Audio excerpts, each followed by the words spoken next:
Now it's Douglas Fairbanks and the Silent Men on NBC.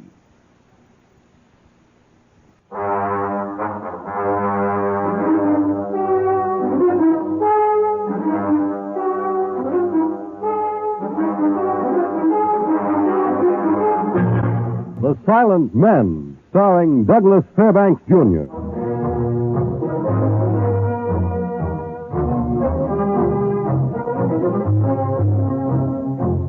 The National Broadcasting Company proudly presents Douglas Fairbanks in The Silent Men. Transcribed stories of the undercover operations of the special agents of every branch of our federal government and their relentless fight against crime. This is Douglas Fairbanks.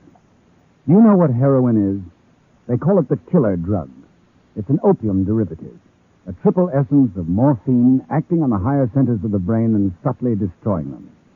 In the world of drug addicts, it's known as stuff, the white powder, or simply H. Of all known drugs, it is by far the worst.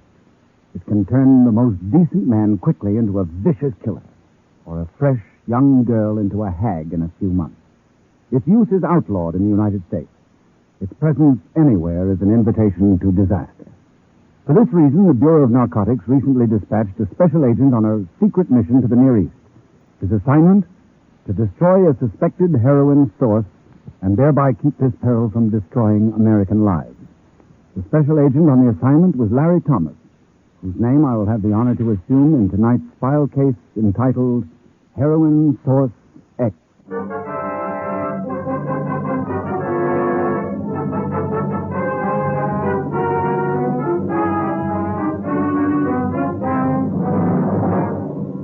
As Special Agent Larry Thomas, I had been called into Washington from our branch office in Duluth. For 3 months now, I had been building a new folder on foreign narcotic source, so far designated merely as Heroin Source X. While building the folder, I had also been going to school. In the Bureau's laboratories, I had become a chemist, carrying out tests and lab analyses on every recent sample of illicit heroin the Bureau had been able to acquire.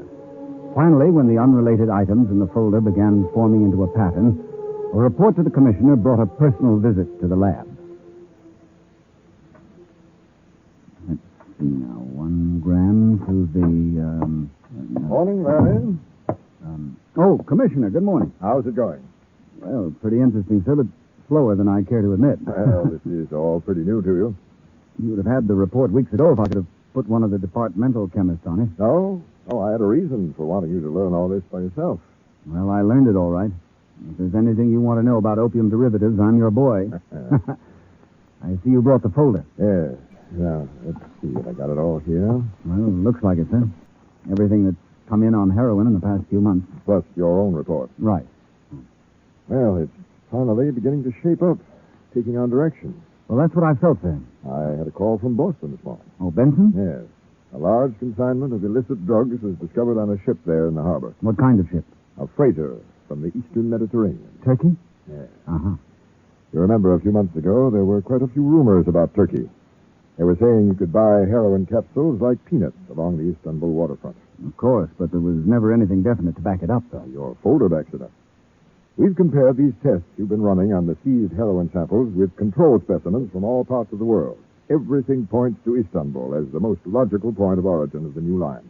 Well, Commissioner? With 10 times the number of agents we've got, we couldn't expect to keep the stuff out of the country unless we destroyed the source. So we're going to send a man to Turkey. You think he'd be welcome? I've already talked to one of the Turks on the United Nations Commission on Narcotics. Uh-huh. The Turkish government will jump at the chance to prove they're not just talking international cooperation. Well, how about our State Department? We'll need clearance, of course. That's the first step. And the man for the job? You, Larry Thomas. Oh, now, just a minute, Commissioner. What I know about Turkey is strictly limited to Thanksgiving dinner.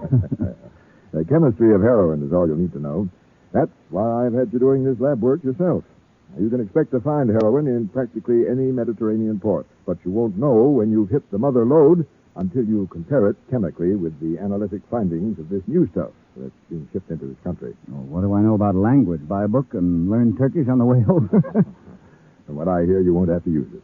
English is compulsory in a lot of the schools over there right now. Uh-huh. Besides, Istanbul's a seaport. And besides that, there have been enough American tourists abroad this year to teach the natives all the English you'll ever need. Good. Anything else on your mind? Yes. Just don't forget to let the Turkish police in on our little secret. I'd hate to spend the rest of my life in a Turkish jail.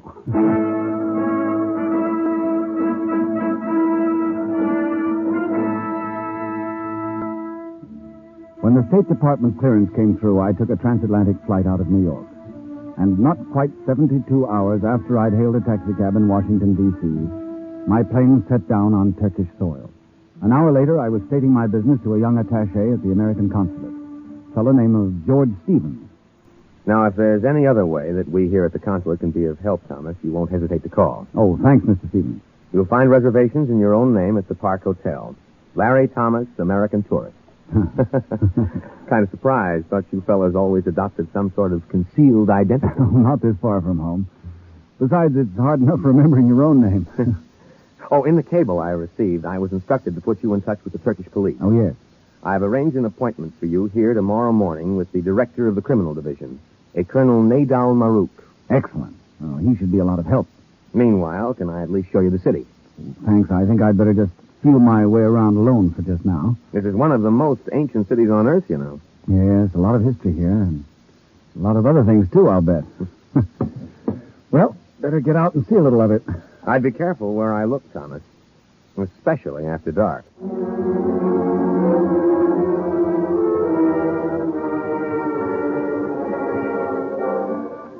Istanbul, a city of mosques and minarets, great palaces and crumbling tombs, a city of intrigue and mystery. I checked in at the Park Hotel, then took a cab around town to get my bearings. That night, I made like a tourist, and contrary to George Stevens' advice, I found myself strolling along the waterfront, along the straits of the Bosphorus. Instinctively, I kept out towards the edge of the sidewalk, away from the walls of buildings and the dark shadows of doorways. Entendre l'amour ce soir, chérie? Beg pardon? Oh, I know, mister. You are American. Yeah, that's right. How'd you know? Lonely, maybe? No, just taking a walk. Oh, all by yourself? Yeah. You wish maybe to have drink? No, thank you very much. I've just had dinner. Like for to see interesting place, maybe? Can see much thing for American dollar. Yes, I'm sure of that. Or maybe you interest in business. You like to buy something, maybe? You ask a lot of questions, maybe. Huh? Can show you where to buy many things. Make lots of money. I'll bet. Or maybe you interest in something for your pleasure. Like what?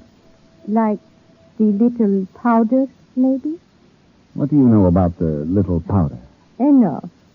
Let me see your arm. Oh, no, you do not find the needle marks on me. Then how do you know about the powder? One learn many things when one have so many friends as I have. Sounds interesting. You will pay me if I tell you a place where the little powder is to be found. How much? I will make it cheap for you.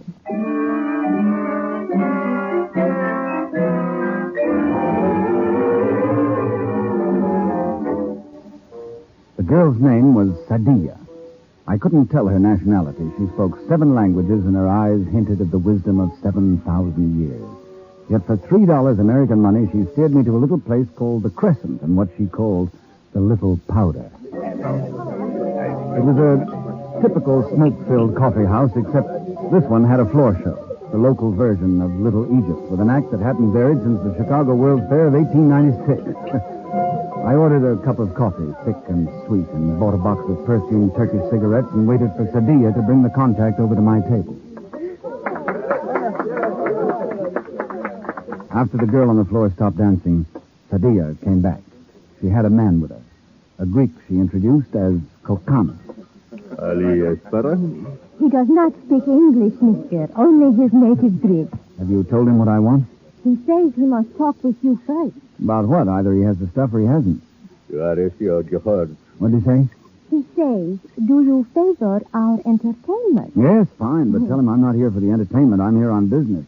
Does he understand? Oti eti elti na posositi heroin? Yes, mister. He understands. Well, does he want to do business or doesn't he? Stelui ampatasis am hesor. He is sorry, mister. It is not possible to make the transaction. What do you mean it's not possible? I have the money. What's he pointing at my neck for? He likes the tie around your neck, he says. Well, that's easy. Tell him I'll give it to him. He says it is not the right one. Oh, mister, you had better go now.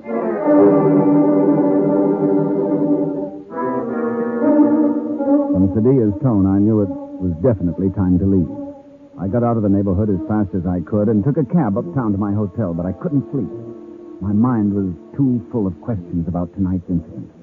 The next morning at the consulate, I got some of the answers from Colonel Marouk, the director of the criminal division of the Turkish police. Mr. Thomas, there are 2 large producers of illicit heroin here in Istanbul, of that we are certain. Any names, Colonel Marouk? 2 only, and one of them you have already met. I've met him? A certain Greek Kokanos, he calls himself, who frequents a certain place of evening entertainment known as the Crescent Casino in the Pera section. The Crescent? Talk about coincidence. No, it is natural that if one is seeking heroin in Istanbul, he will sooner or later find his way to the casino and Kokanos. But he was the fellow I told you about who kept pointing at my neck last night. Yes. Probably thinking of slitting your throat. No, he was undoubtedly looking for a sign of some sort. A type of password. That's it. What about this Kokanos, Colonel? He is without known occupation. His repeated presence at the casino is said to have been caused by his infatuation with one of the entertainers, a danseuse de ventre. I do not know the English expression. A bell dancer, I guess we'd call it, Thomas. Little Egypt, eh? Kokanos is of the one organization. The other? There again, we are not certain of the status of the man, but there is one Mustafa Dalkakiran, a Turkish national. Mustafa Dalkakiran. And where do I find him? He is often seen at the Eriko Bar in the Bayoglu quarter. Eriko Bar, Bayoglu. You may take as many of my operatives with you as you wish. Oh, thank you, Colonel. But with your approval, I'd prefer to meet this Mustafa for the first time alone.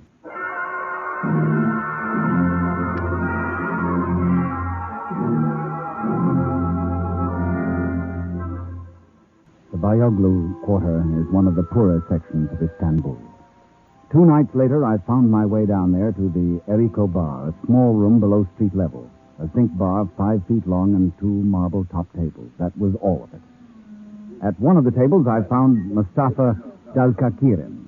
He was easier to talk to than Kokanos, or perhaps tonight I was wearing the right necktie. American? You are an American? That's right. A friend of yours, a sailor I met, told me to look you up, said we could do business. Oh? So I want to do business. I do not make business here. You will come with me to my own restaurant, Buzaladana. Sure, I'll come anywhere. Ferid is there. Ferid? Ferid, he knows about America. Ferid will talk to you and find out if you really are an American.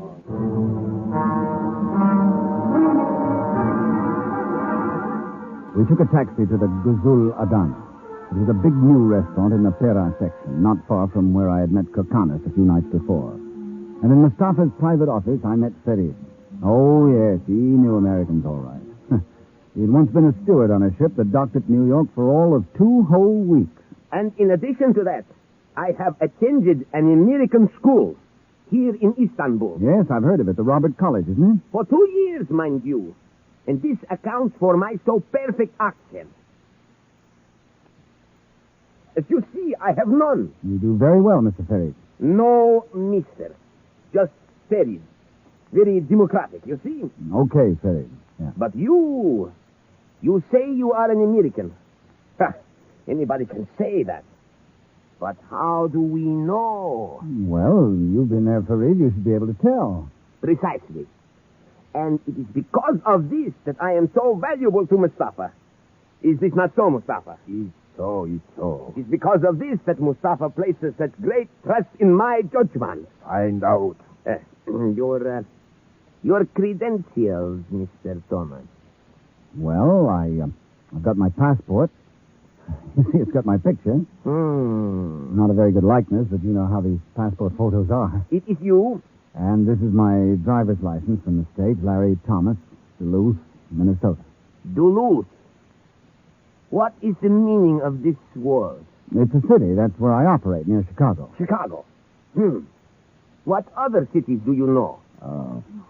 Detroit, St. Louis, Miami, Boston, New York. New York.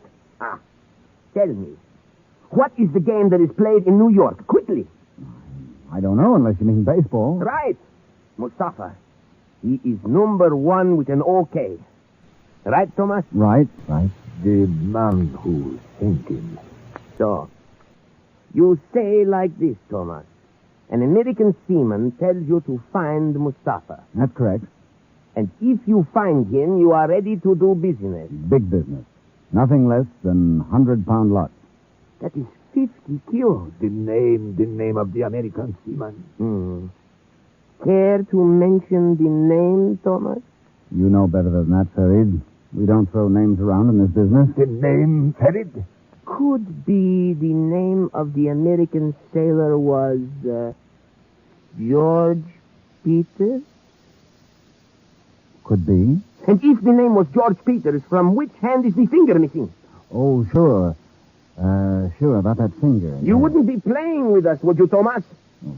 Why should I be playing with you? Answer. All right. Come to think of it, the finger's missing from his right hand.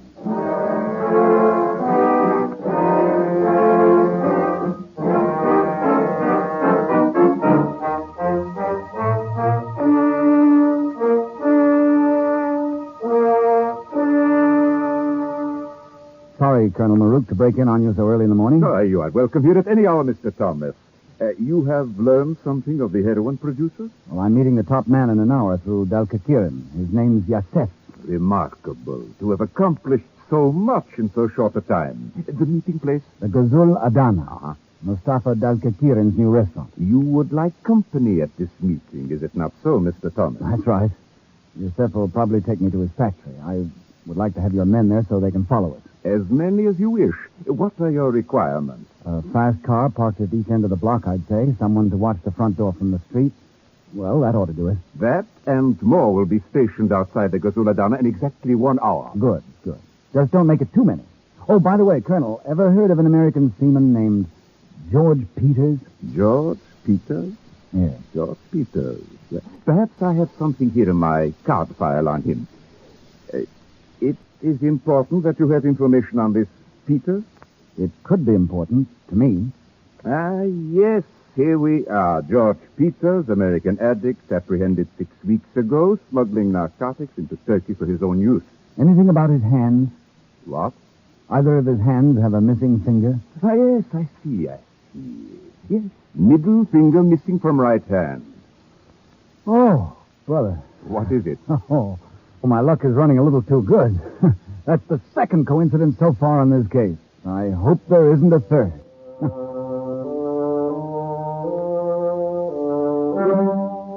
Colonel Maruk suggested I be at least 15 minutes early to my morning appointment. In that way, the conference would be underway when his men took up their positions outside, and there would be less chance of their being spotted. It was exactly 10:15 when I walked through the empty restaurant to Mustafa's office at the Gazul Adana. You arrive early, Mr. Thomas. Too early, am I, Mustafa? You are not too early. Sit down. Oh, Mr. Kokarnos. Right, Kokarnos. Sit down. But I thought I was meeting Yasef. I am also Yasef. And you speak English. I speak English. Your name, I'm told, is Thomas. My name I already know. How do you manage to keep track of them? I do not joke, Mr. Thomas. Where's Farid? Farid will be here when we need him. You wouldn't talk to me the other night. That is correct. I understand I wasn't wearing the right kind of necktie. Why the change? Perhaps it is because you are carrying the right kind of money. American dollars, quite a bundle of them. I must see your money. Now, you'll see it after I've seen the goods. You carry the money in this black case? No, that's a chemistry outfit of mine. I don't buy until I've tested the merchandise. I don't allow. As soon as Farid comes with the car, we go to the factory. You can make your test. He's late, Mustafa. That one is always late. The amount you require is 50 kilos, Thomas? If the quality is right. You are late, Farid. Mustafa, Yasef, do you know that half the police of Istanbul are out front? Police? They must have followed me here. I had a feeling Quiet. that...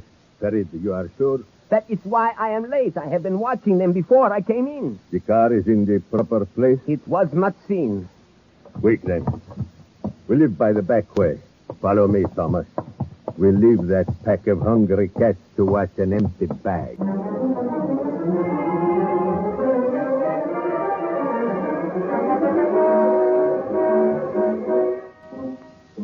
The plan had backfired. Instead of leading Colonel Marouk's police to the heroin factory, I was being taken there alone.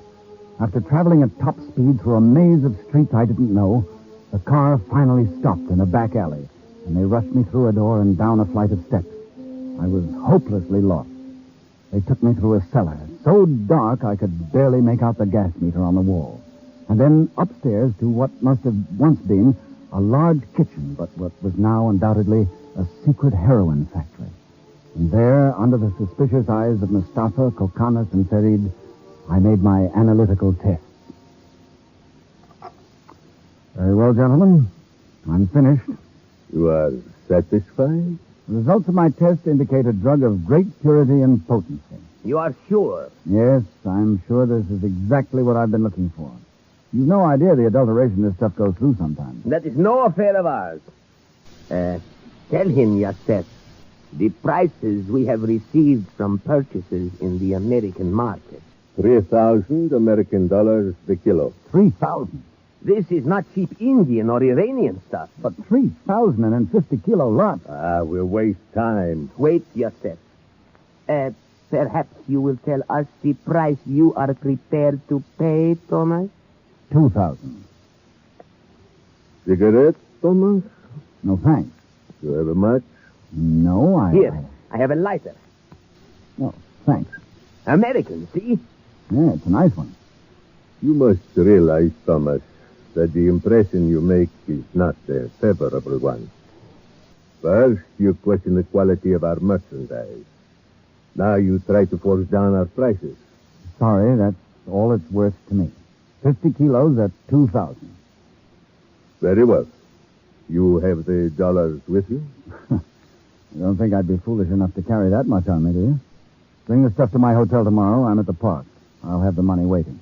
We make no deliveries. All right, then I'll come back.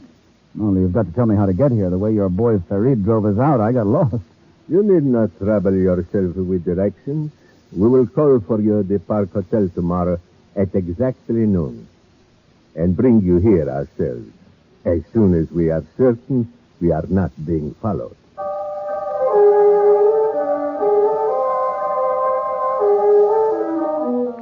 This was it. Kokanas, or Yasef, was definitely the head of the heroin ring. I had found the source of supply. But I hadn't found a way to lead the Istanbul police to either. And I knew now they were suspicious. We left the factory down the same darkened steps. When we reached the cellar, Kokanas went ahead to open the door, and I stopped. Hold it, just a second. What is it? How about another light, Farid, before we get outside? Eh? Sure, why not? But hurry. Over here, out of the draft from that door. Well, puff, Thomas. What are you looking at there? Oh, nothing. Just happened to notice the gas meter. We use electricity at home. Come on.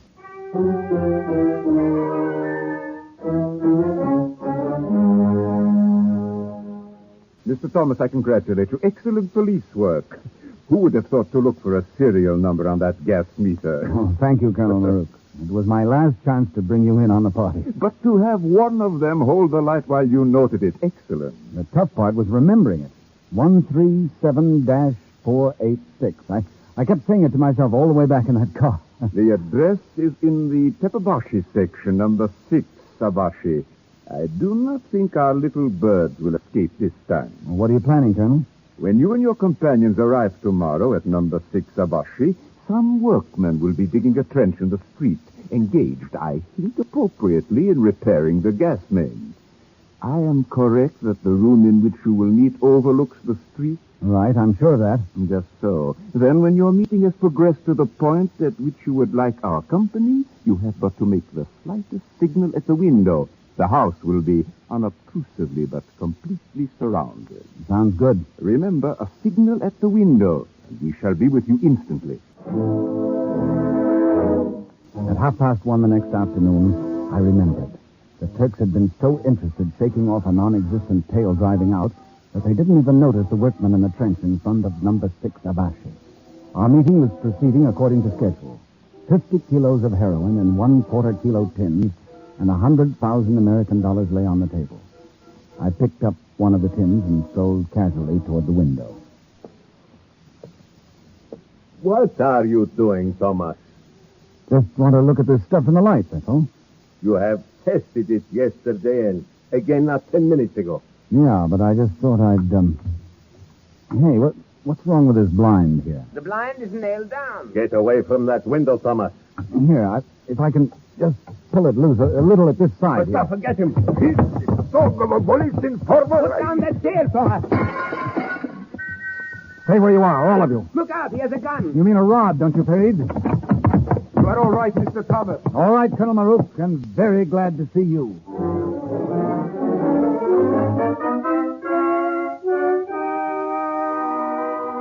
For the third time, my luck had held, and a few hours later in the American consulate, I was dictating a cablegram to the Commissioner, Bureau of Narcotics, Washington, D.C. Okay, Thomas, fire away. I'll put it right on the machine. Thanks, Stevens. Able today, with brilliant cooperation from Turkish police, to buy pure heroin from source of recent large shipment to U.S. Source destroyed. Operators in custody. Yeah, great. That's just great, Thomas. It'll go out tonight. Thanks.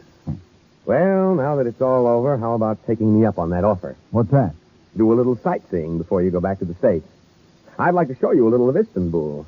One of the oldest cities in the world, you know.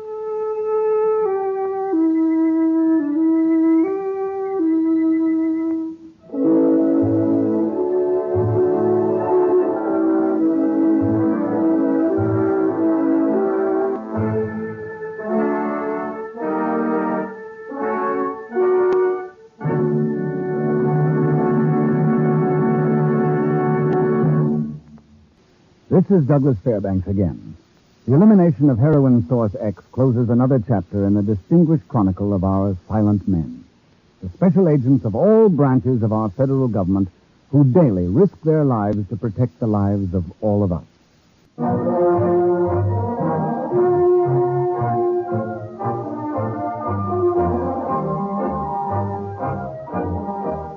The Silent Men is produced by Warren Lewis. Tonight's transcribed case was written by Mr. Lewis and directed by Walter McGraw.